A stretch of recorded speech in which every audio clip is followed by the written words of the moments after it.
queria que vocês abrissem, por favor, sua Bíblia em Salmo capítulo 40. No Salmo 40, vamos ler o versículo 1. Salmo 41 diz: Esperei com paciência no Senhor, e Ele se inclinou para mim e ouviu o meu clamor. Senhor nosso Deus, nosso amado Pai, em Tua presença nós estamos, Senhor, para Te agradecer por tudo. Obrigado por Senhor ter concedido essa bênção de estarmos realizando esse culto dessa forma. Senhor, nós Te pedimos que o Senhor nos ajude a entendermos a Tua palavra, nos ajude a aprendermos a ter, Senhor, paciência ao esperar por Ti, Pai. Nos ajuda a vencer toda a ansiedade que nós temos de querer resolver as coisas por nós mesmos, mas colocar como meta da nossa vida e prática cotidiana o esperar no Senhor. Nos ajuda. Em nome de Jesus nós pedimos e Te agradecemos. Amém. Irmãos, eu queria que a gente falasse um pouquinho sobre aprendendo a esperar. E aqui, nesse versículo que começa, esperei com paciência. E a gente vai ver um pouquinho isso. Algumas versões diz esperei pacientemente e outras esperei confiantemente, ou esperei com confiança, mas o sentido é o mesmo e é exatamente isso, esperar no Senhor.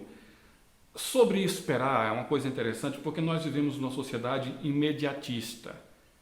É a sociedade,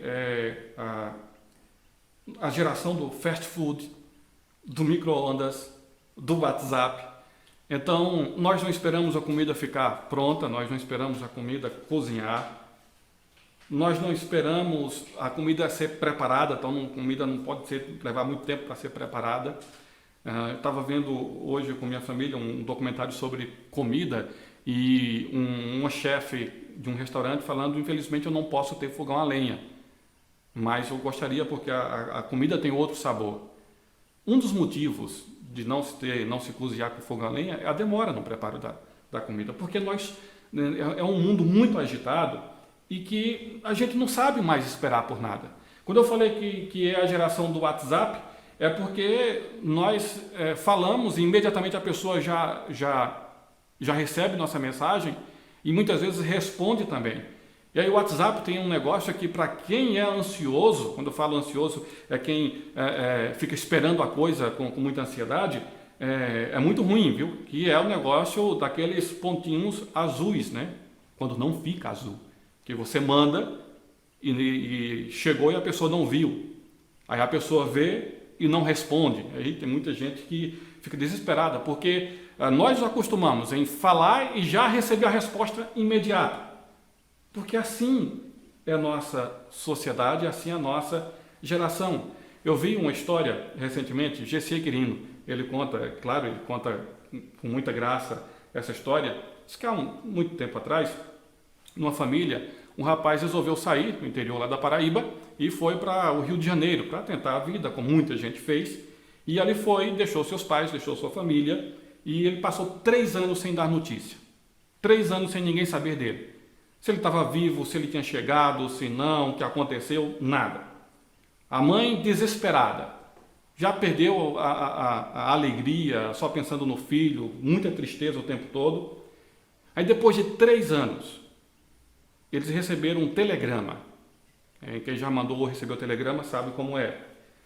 E o telegrama vinha com a resposta do que a mãe tinha dito antes dele sair, né? Disse que quando chegar, diga se a viagem foi boa. E o telegrama dizia, fiz boa viagem.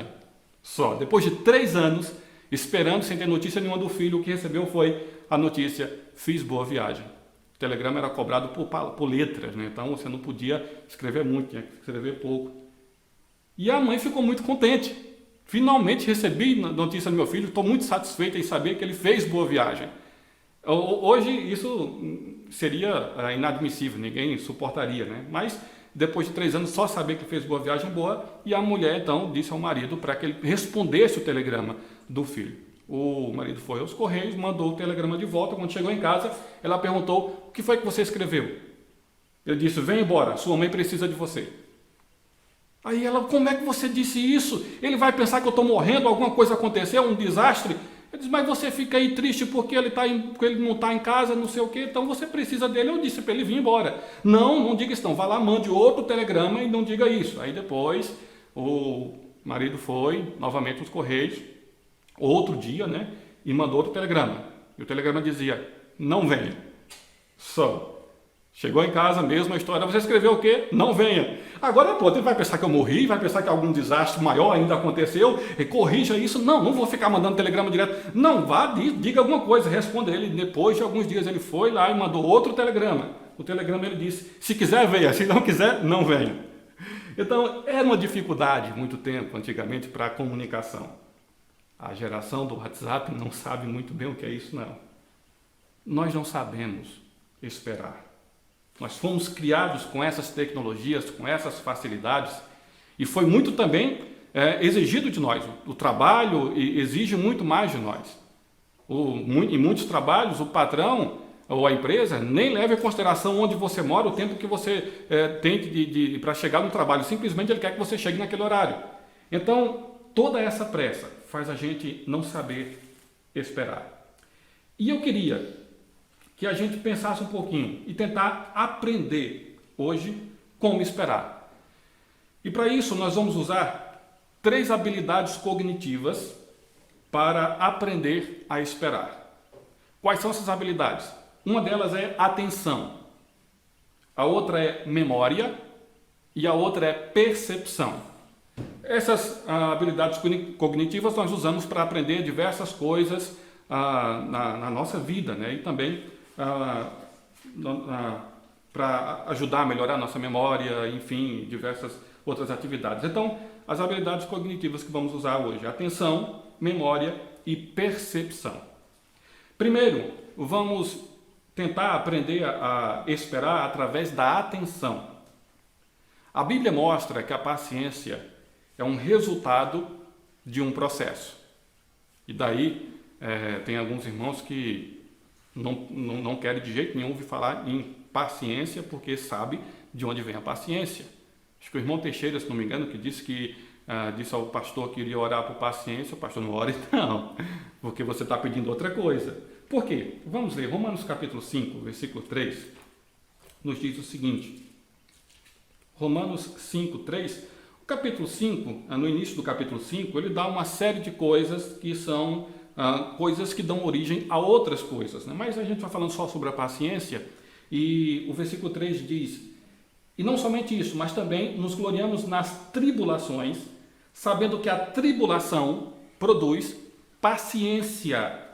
Tem muita gente que não tem paciência em nada, né? Não consegue ter paciência. E não pode pedir, porque a paciência vem como fruto da tribulação.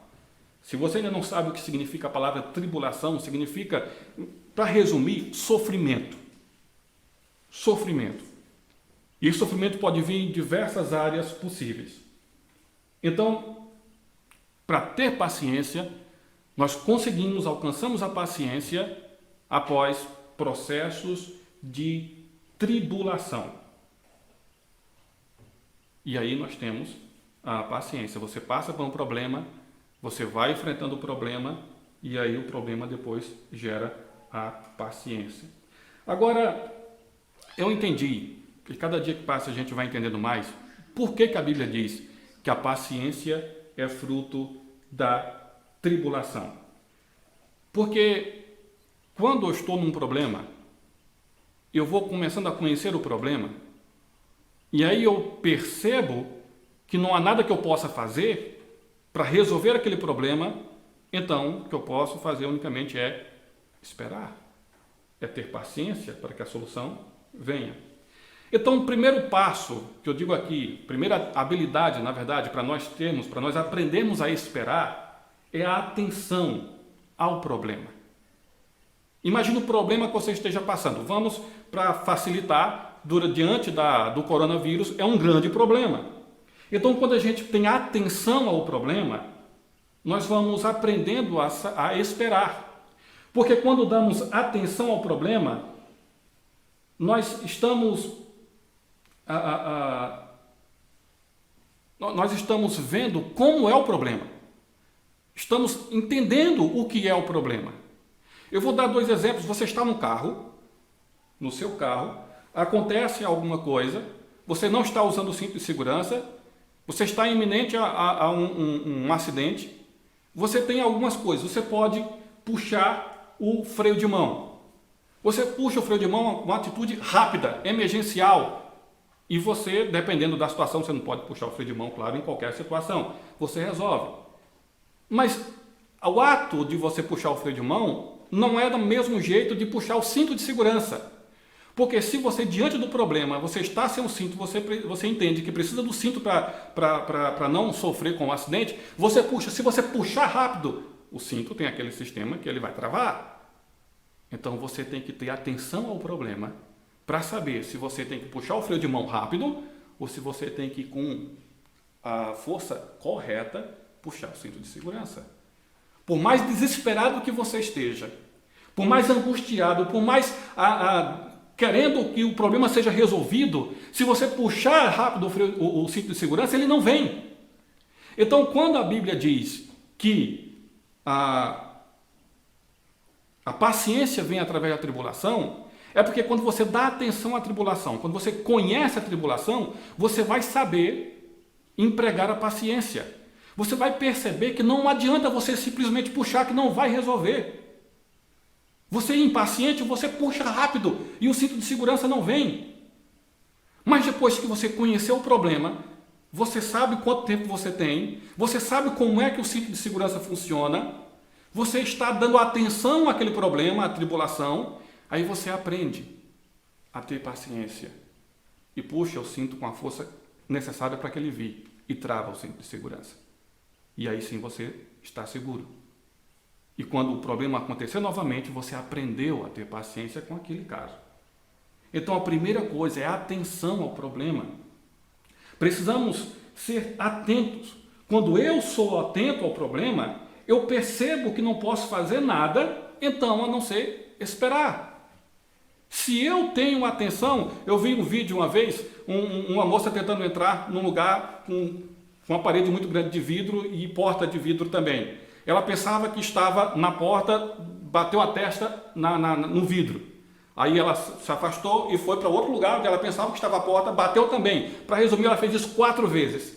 Se ela tivesse parado, dando atenção ao seu problema, iria perceber que a porta não estava aqui, nem ali, estava do outro lado. Ela ia com paciência até a porta, não iria se machucar, não iria perder tempo, porque ela perdeu tempo toda vez que ela bateu a cabeça e caiu. Isso é dar atenção ao problema, é entender o que você pode fazer e o que você não pode fazer com aquele problema. Tem determinados problemas que não adianta. Cada esforço que eu faça, vou só me esforçar sem necessidade, mas eu não vou resolver o problema. Eu preciso ter calma, ter paciência e muitas vezes esperar. Tem alguns problemas que nós podemos fazer muito para resolver, mas tem situações que nós não podemos. Tem tribulação que não está em nossas mãos, não está no nosso controle. E aí, quando a gente entende o que é uma coisa, diferenciar uma coisa da outra, com atenção ao problema, com atenção à tribulação, vamos saber o momento certo de sentar e esperar. E aí, fazer o que diz o Salmo 121, versículos 1 e 2. Salmo 121, 1 e 2. É com atenção ao problema que eu chego a essa solução. Diz: eleva os meus olhos para os montes, de onde me virá o socorro? O meu socorro vem do Senhor, que fez o céu e a terra. Aqui é uma pergunta: de onde? De onde eu vou tirar meu socorro? Meu socorro, a solução do meu problema está onde? Então aí eu chego, dando atenção ao problema, eu chego à situação, chego a conhecer, a reconhecer que o socorro não vem de mim, a solução do problema não vem do que eu faço. E aí eu vou aprender a esperar no Senhor. Primeira coisa é essa, atenção ao problema.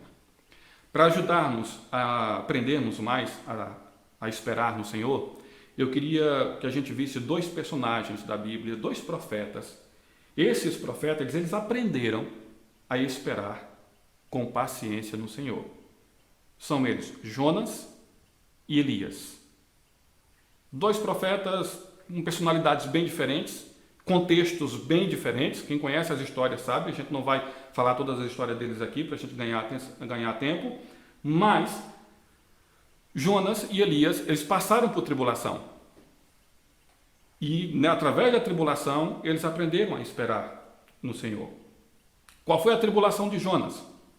A tempestade e o grande peixe. Se você puder nos acompanhar em Jonas 1, versículo 4. Jonas 1, 4 diz: Mas o Senhor mandou ao mar um grande vento e fez no mar uma grande tempestade, e o navio estava para quebrar-se. Então o navio que Jonas estava, depois de Deus ter mandado o grande vento, fez uma grande tempestade, o navio estava agitando, estava quase se quebrando. Veja que grande tribulação, que grande problema Jonas estava naquele momento. Versículo 15, ainda do capítulo 1, diz: E levantaram Jonas e o lançaram ao mar, cessou o mar da sua fúria. Então, além do problema da tempestade, houve outro problema, outra tribulação, que Jonas foi lançado no mar. Então, se já estava ruim no barco, no navio, imagina fora dele. Mas ainda teve outro problema. Versículo 17 diz: Deparou, pois, o Senhor um grande peixe para que tragasse a Jonas, e esteve Jonas 3 dias e 3 noites nas entranhas do peixe. Apesar do peixe ter tirado Jonas do mar, se afogando, mas Jonas passou 3 dias e 3 noites dentro do peixe. E eu digo uma coisa, foi um grande sofrimento para ele aquele momento. Daqui a pouco a gente fala um pouquinho sobre isso, como ele se sentiu ali dentro daquele peixe. E ali naquele momento, Jonas percebeu que não podia fazer nada. Não tinha nada que ele pudesse fazer. O que ele ia fazer para sair do peixe? Rasgar o peixe por dentro? Não tinha como. Procurar a boca do peixe e sair também não tinha. Se saísse, iria morrer afogado no mar. Então ali não tinha outra coisa a fazer a não ser esperar com paciência. Esse foi Jonas. Vamos agora, Elias. A tribulação de Elias foi outra. Não foi uma tempestade, não foi um peixe, mas a tribulação de Elias foi perseguição. 1 Reis, capítulo 19, versículo 2 diz assim: Então Jezabel mandou um mensageiro a Elias a dizer-lhe: Assim me façam os deuses, e outro tanto, se de certo amanhã, a estas horas, não puser a tua vida como a de um deles. Versículo 3: O que vendo ele se levantou, e para escapar com vida se foi, e veio a Berseba, que é de Judá, e deixou ali o seu moço. Então, assim como Jonas não podia fazer nada para se livrar do peixe, Elias também não podia fazer nada para se livrar de Jezabel. Era a mulher do rei, era a rainha. Tinha todo o poder, todo o comando, todo o exército à sua disposição. E ela estava determinada a matar Elias. Então Elias, por ele próprio, ele não tinha nada que fazer. Ele não podia fazer nada para derrotar Jezabel. Interessante que nesse aprendizado, você estudando a história de Elias, depois você percebe que ele ensinou a Eliseu a ter paciência, né? Quando ele disse: olha, quando eu subir, se você estiver comigo ainda, se você me ver subindo, aí você vai ganhar a porção que você pediu do poder. E Eliseu esteve lá aos pés dele, para onde ele ia também, esperou com paciência. Então, Elias aprendeu. Mas eles aprenderam através da tribulação. Eles passaram por problema. Você com certeza tem passado por problemas também. Talvez eu não conheça o seu problema. Talvez seja somente esse problema universal, que é o coronavírus, mas talvez você tenha outros problemas particulares. E esse problema pode ensinar a você, aí você pode aprender com esse problema a esperar no Senhor. Se você der atenção ao problema, tentando conhecer o que é o problema, não tentando resolver de qualquer jeito. Como se qualquer ação que você fizesse sem uma premeditação, sem uma orientação, somente porque você acha que é o certo, fosse resolver. Você tem que dar atenção ao problema. Seguindo, além da atenção, nós aprendemos também a esperar através da percepção. atenção e percepção. Percebendo a presença de Deus. Independente do problema, Deus está ali. Deus não se afastou, Deus não se desligou, Deus não nos deixou sozinhos, mas Ele continua. Agora é difícil para nós, no meio de um problema, no meio de uma tribulação, perceber a presença de Deus. Esses dois profetas, eles perceberam a presença de Deus. A Jonas Deus se apresentou através de um forte vento. Através de um forte vento. Vocês lembram que a gente leu lá que Deus mandou o forte vento e fez toda aquela tempestade? Então foi assim que Deus se apresentou para Jonas. Veja, Jonas 1, vamos ler do 9 ao 12, diz assim: Ele lhes disse: Eu sou hebreu e temo ao Senhor, o Deus do céu, que fez o mar e a terra seca. Então os homens se encheram de grande tremor e lhe disseram: Por que fizeste tu isto? Pois sabiam os homens que fugia de diante do Senhor, porque ele lhe tinha declarado. E disseram-lhe: Que te faremos nós para que o mar se acalme? Porque o mar se elevava e engrossava cada vez mais. E ele lhes disse: Levantai-me, lançai-me ao mar, e o mar se aquietará. Porque eu sei que por minha causa vos sobreveio esta grande tempestade. Então Jonas, ele reconheceu, ele percebeu a presença de Deus através daquele vento forte que causou aquela tempestade. Ele percebeu a presença de Deus. Então, além de estar atento ao problema, além de dar atenção ao problema, precisamos perceber Deus. E assim como Deus se apresentou a Jonas dessa forma, com esse grande vento, Deus se apresentou assim também, de forma parecida, aos israelitas. A gente já falou sobre isso aqui. Lembra? Quando os israelitas saíram do Egito, foram até o Monte Sinai, Deus se apresentou àquele povo ali. Como foi que Deus se apresentou àquele povo? Êxodo 19. Êxodo capítulo 19, versículos 16 a 19.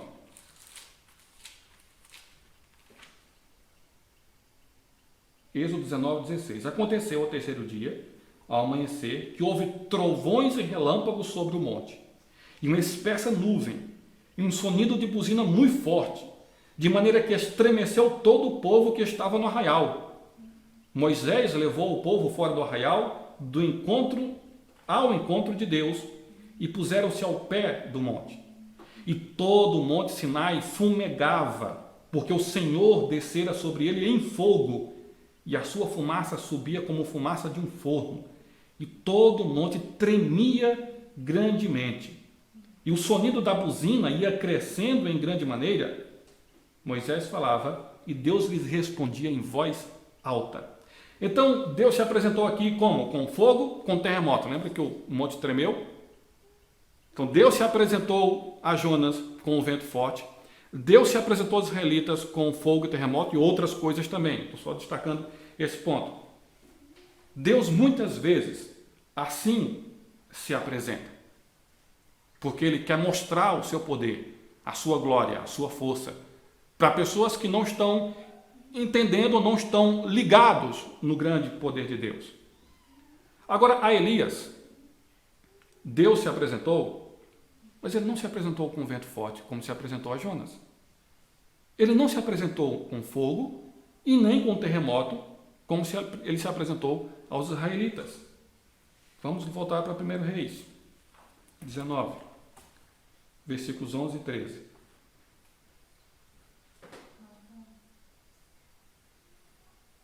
Primeiro Reis 19, 11 a 13. E ele lhe disse: Sai para fora e ponte neste monte perante a face do Senhor. E eis que passava o Senhor como também um grande e forte vento, que fendia os montes e quebrava as penhas diante da face do Senhor. Porém, o Senhor não estava no vento. E depois do vento, um terremoto. Também o Senhor não estava no terremoto. E depois do terremoto, um fogo.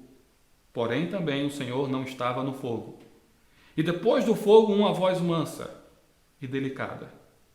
E sucedeu que, ouvindo a Elias, envolveu o seu rosto na sua capa e saiu para fora e pôs-se à entrada da caverna, e eis que veio a ele uma voz que dizia: que fazes aqui, Elias? Então veja a diferença. Deus se apresentou com um vento forte, com fogo e com terremoto, a Jonas e aos israelitas no deserto. Mas a Elias, o texto deixa bem claro que Deus não se apresentou nem com fogo, nem com vento forte, nem com terremoto, mas uma voz mansa e suave. Percepção da presença de Deus é o que precisamos para aprender a esperar no Senhor. Percepção de como Deus está se apresentando para nós. Como Deus tem falado a você nos seus problemas. Você aprende a esperar em Deus quando você está atento aos problemas e quando você percebe a presença de Deus. Lembra da história da tempestade no mar da Galileia? Aqueles discípulos, eles não aprenderam a esperar em Deus. Eles estavam angustiados, eles estavam nervosos, eles diziam, e o Senhor não dá que morramos, então eles sabiam que iam morrer, porque eles não estavam esperando em Deus. Por quê? Porque eles não perceberam a presença de Deus na pessoa do Senhor Jesus Cristo. Eles não conseguiram perceber. Então precisamos perceber a presença de Deus nos problemas. Deus se apresenta nos problemas. Às vezes Deus se apresenta como se apresentou para Jonas. Às vezes se apresenta como se apresentou para Elias. Nós precisamos perceber para entender como Deus está se apresentando para nós. Eu tenho certeza que Deus está se apresentando para você nos seus problemas. Eu tenho certeza que Deus está se apresentando para você durante essa pandemia. Mas talvez você não consiga perceber a presença de Deus, porque estamos esperando uma coisa e Deus está se apresentando de outra forma. Outra coisa, aprendendo a esperar através da memória. Além da percepção, precisamos também da memória. Lembrando das nossas ações. Vamos lembrar as ações dos profetas, Jonas e Elias. Esses profetas, eles foram semelhantes, apesar de tantas diferenças, eles foram semelhantes em uma coisa, nos seus erros. Os dois erraram. Jonas é fácil você entender que ele errou, mas Elias também. Os dois se levantaram e fugiram. Tanto Jonas quanto Elias. Jonas fugiu de Deus. O texto diz, lá em Jonas 1,3, diz: levantou-se Jonas e fugiu da presença de Deus. E em 1 Reis 19,3 diz também que Elias levantou-se e fugiu de Jezabel. Mas os dois fugiram. Ah, mas por que então a fuga de Elias é um problema? Porque Deus não mandou ele fugir. Quando ele fugiu da presença de Acabe e foi para o rio, Deus mandou ele ir. Quando ele saiu do rio e foi para a viúva, Deus mandou ele ir. Mas Deus não tinha mandado ele fugir de Jezabel, não. Então ele errou. Outro erro semelhante nos dois é que eles não se importaram com a vontade de Deus. Jonas desobedeceu. A pessoa que desobedece claramente não está se importando com a vontade daquele que mandou. Elias também não se importou com a vontade de Deus porque ele não consultou a Deus se ele deveria fugir ou não. Mas ele tomou a atitude de fugir porque estava com medo e fugiu. Não se importou com a vontade de Deus para aquele momento da vida dele. Não se importar com a vontade de Deus diante de um problema é um problema muito sério. É um problema em cima do outro. Os dois se isolaram.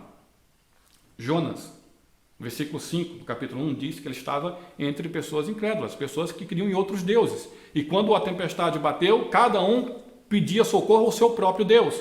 E Jonas estava ali sozinho, crendo no Deus verdadeiro. Então perguntaram: quem és tu? Eu sou hebreu e creio, sirvo ao Deus único verdadeiro. Mas ele estava sozinho, como alguém que crê em Deus.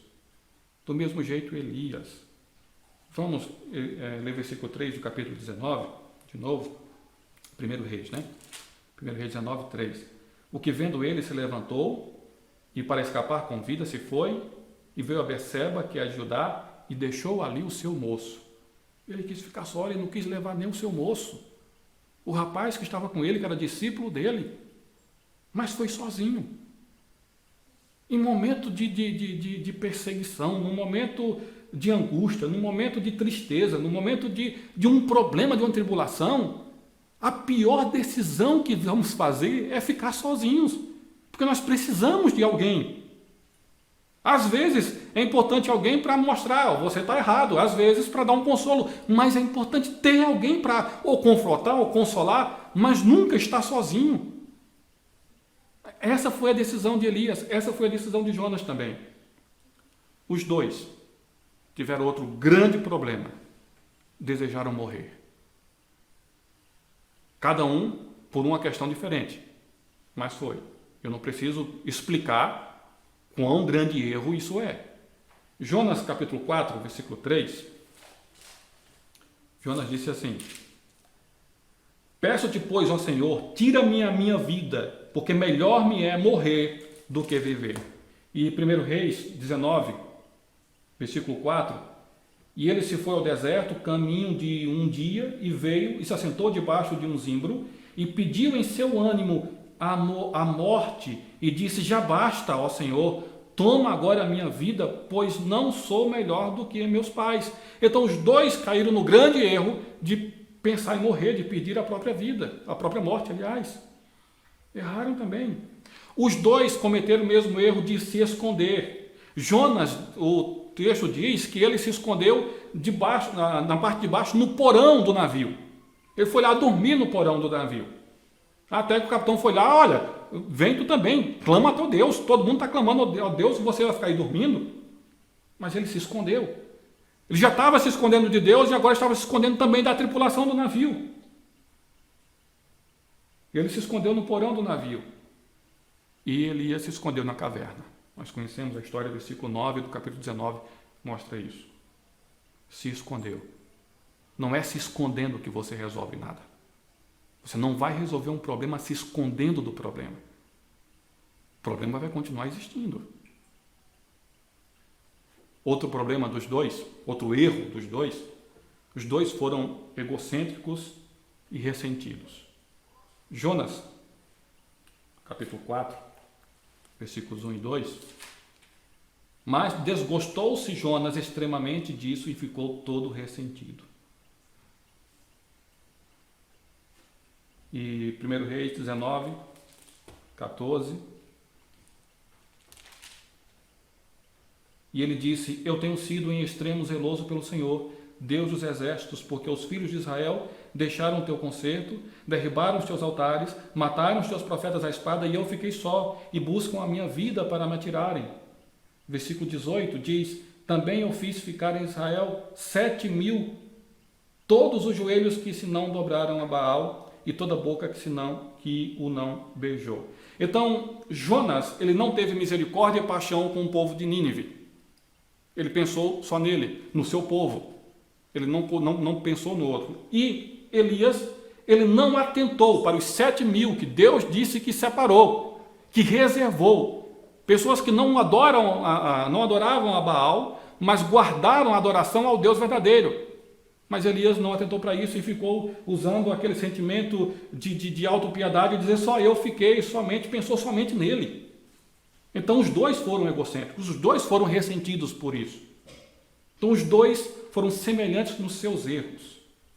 Mas apesar dos erros semelhantes, Deus se apresentou de maneira completamente diferente para os dois.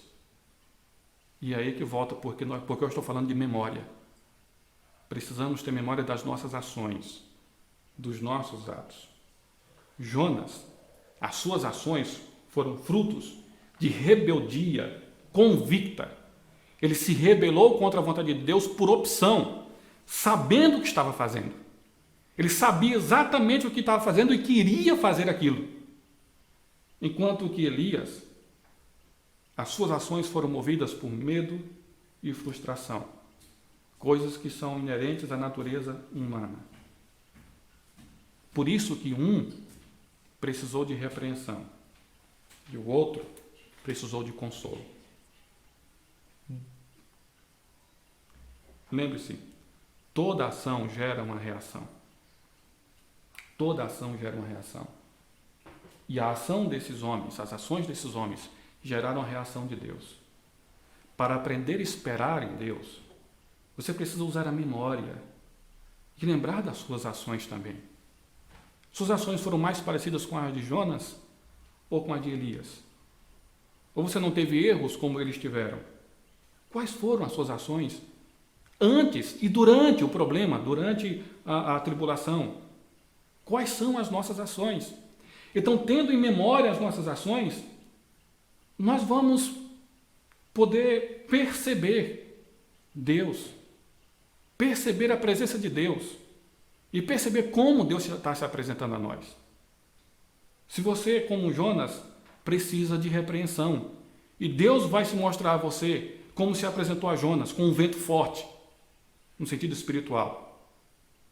Mas se você está como Elias, mesmo diante de tantos erros, você não precisa de uma repreensão, não precisa de um vento forte, não precisa ninguém para lhe botar para baixo. Deus não vai lhe fazer isso, mas Deus vai dar a mão e vai até você com a voz mansa e suave, porque é disso que você precisa. Uma ação gera a reação. Irmãos, com esses homens, com as suas ações, com seus erros, com os medos que eles tiveram, nós precisamos entender que, tendo atenção ao nosso problema, à nossa tribulação, dando atenção ao que é o problema, o que o problema exige, se é um problema simples que eu posso resolver ou se está fora do meu controle. Não adianta eu me desesperar por algo que não está no meu controle, não está nas minhas mãos resolver. Jesus Cristo disse que adianta, com toda a sua angústia, com toda a sua preocupação, você vai conseguir aumentar um côvado na sua estatura? Você vai aumentar um palmo de altura? Não vai. Então, para que se angustiar? Então, isso é dar atenção ao problema que não está em você. E aí esse problema vai gerando em você paciência e você vai sabendo esperar. Dando atenção ao problema, você vai, nesse processo, usando a memória. O que foi que eu fiz? Como eu tenho me portado nesse problema? Eu tenho acusado Deus? Eu tenho me colocado à disposição de Deus? Será que o problema que eu passo é fruto de alguma coisa que eu fiz? O que Deus quer para mim? Deus quer me ensinar alguma coisa? Memória nas minhas ações, nos meus atos. Lembrar das minhas ações. E aí perceber a reação de Deus. Perceber Deus agindo. Perceber se Deus está me castigando, se Deus está me dando uma prova, se Deus está se apresentando com um vento forte, ou se Deus está ali do meu lado, com uma voz mansa e suave, mas eu com o meu problema, só pensando no problema, sem conseguir pensar nas possibilidades extras, não sabendo esperar, eu não consigo ouvir a voz de Deus. Veja o que Jonas diz, no capítulo 3, quando ele estava dentro do peixe. Capítulo 3, na verdade que já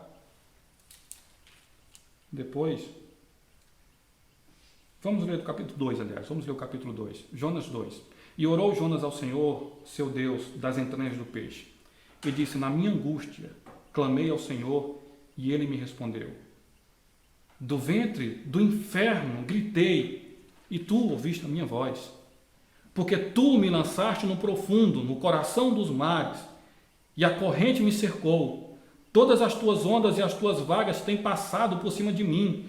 E eu disse: lançado estou de diante dos teus olhos, todavia tornarei a ver o templo da tua santidade. As águas me cercaram até a alma, o abismo me rodeou, as águas se enrolaram na minha cabeça.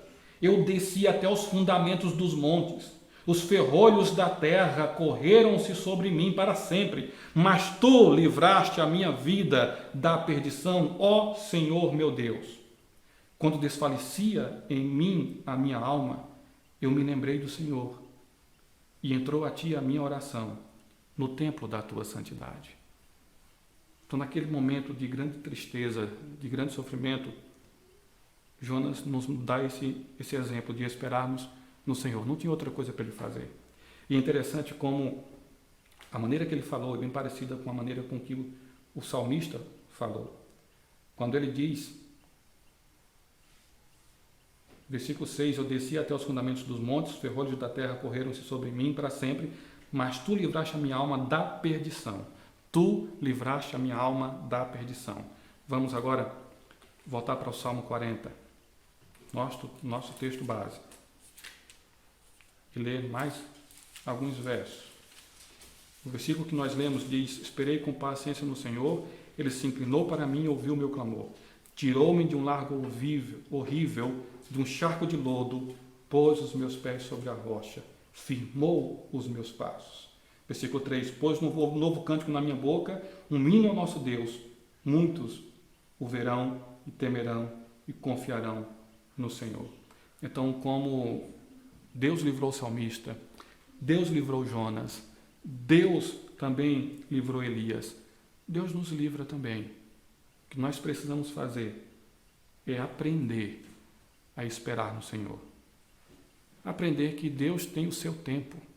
A Bíblia diz que Deus não tem uma promessa que é tarde demais para se realizar, vai se realizar no tempo dele. O livramento vem no tempo dele. E nesse tempo de espera, vamos conhecer o problema. Vamos ter atenção à nossa tribulação.